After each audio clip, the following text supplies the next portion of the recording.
Okay, so here's my trade today. This was a workhorse. Here's my thoughts on the trade. Big gap down today, right here. 20% gap down on some negative news having to do with their vehicles, I think being delayed, something like that. Even though it seemed like all of the EV sector was selling off or had gap down today. But this was such a big gap down, 20%, that I did feel like it was more likely a gap fill than it was a gap and go, just because of it being 20%. Plus, I did hear that there was a higher short float on it, which I felt like if there was, well, then there's going to be a lot of shorts covering on this big gap down, and so that would help with the long. But I had no idea, so I wanted to wait and see how it opened. I don't always trade right at the open. I like to see some of the patterns emerge first. So, but what I did was I did look on the 30-minute chart, and sometimes I do this to find trend lines or levels. And so it was right around this. It was a little bit above $19.20 ish in the pre-market. So it was right around here. Looked at the 30-minute, and sure enough, the stock had sold off and came right down to this $19 area, and then rejected it, used it as support. And then a few days later, eventually broke it, came back up, tested it. Now it was resistance, and then it was down underneath it for a while. So why I liked this level so much also was because on the level 2, the biggest bids were right at two levels. They were at $19 and $18.90. So they were pretty close next to each other, but they were both pretty big bids. And so I really liked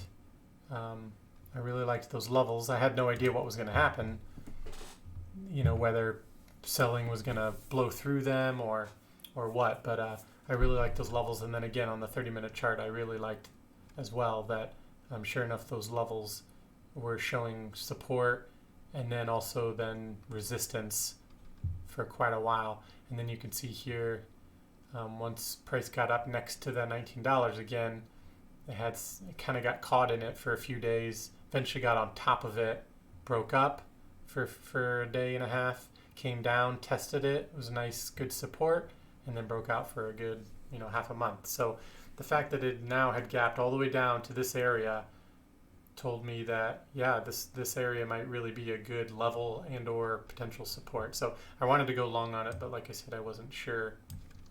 So here's what happened at the open.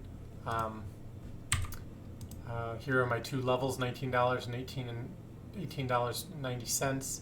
Like I said, I didn't trade right at the open. The first minute candle right away came down, did go through the $19, but the $18.90 was not even hit yet. So and then it wicked up. So I thought that was a really good short-term support. I'm sure if people were trading that first minute, they could have gotten in right here. Maybe even Thor could have gotten in here. I remember he used to get those trades right on the first minute, right on the wick bounce from his level. And it did go up, and then it came back down. And so right around here, as it was selling back down, I really liked it to hold again, even though it could have very well gone through this.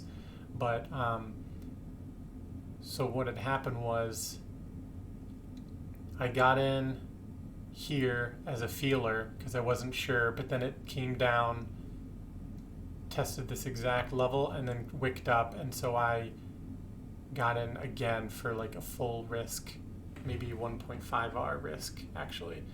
So I did like a half risk, and then I did another 1R, so it was 1.5R, and the stop was right below, like literally $18.89. So I just really felt that bid of $18.90 that I was seeing on the level 2 was my wall that I needed, and if that broke, then it was going to fail and sell off a bit.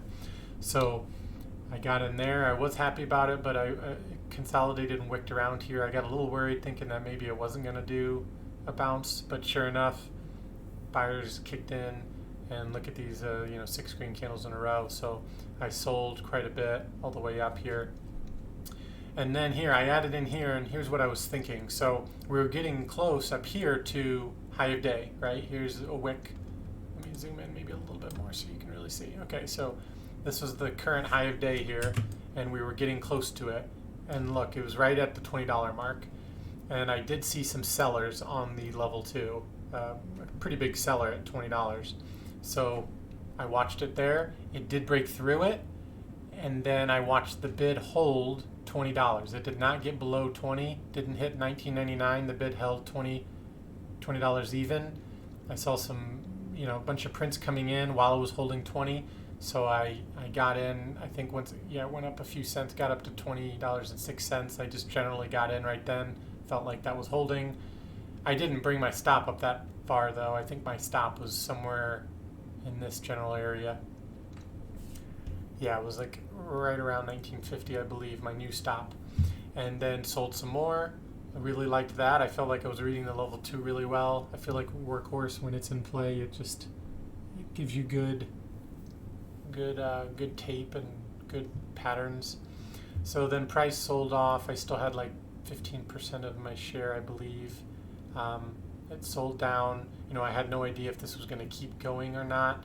But what I did like was the first minute candle here, right here. This is the first minute candle, right? So there's 1.72 million shares that were traded in this minute. So I felt like there was a lot of action that happened in here, and so this had broken out away from it. So for it to come back down and kind of get through this area or get stuck in here, it was going to, that's what was going to happen. If it really got in here, it was going to either get stuck or it was going to break through.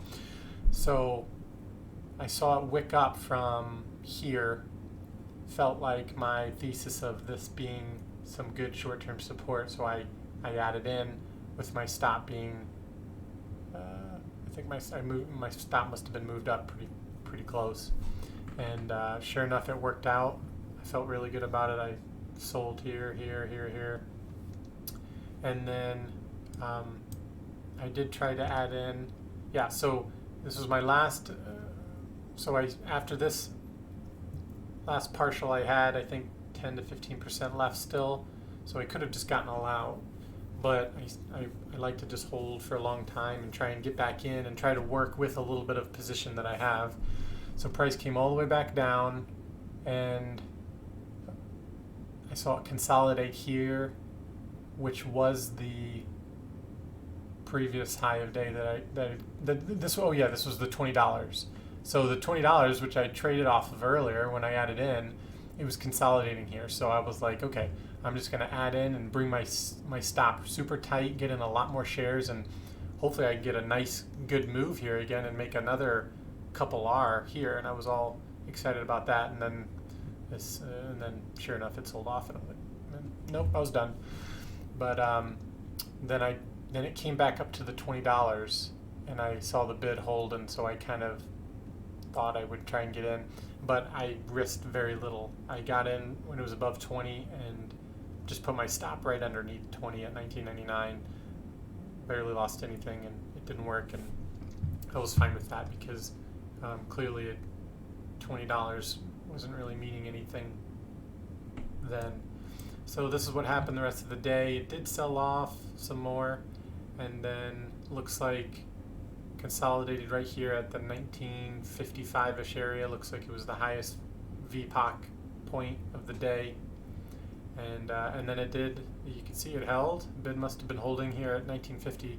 There must have been a good bid holding here. I wish I would have been watching here, and then sure enough, it broke out again. So there was some opportunities actually to add in even better. So there's things I could have done better, but I got a 7R total trade on this, which was like really good for me, and so I was really happy with it, and was really happy with my pre-market prep with the levels and just kind of reading the tape and playing off tape showing me that these levels actually were some short-term support, and worked out well, and price stayed above it the whole time. So thanks for watching my video recap, and I will talk to you later.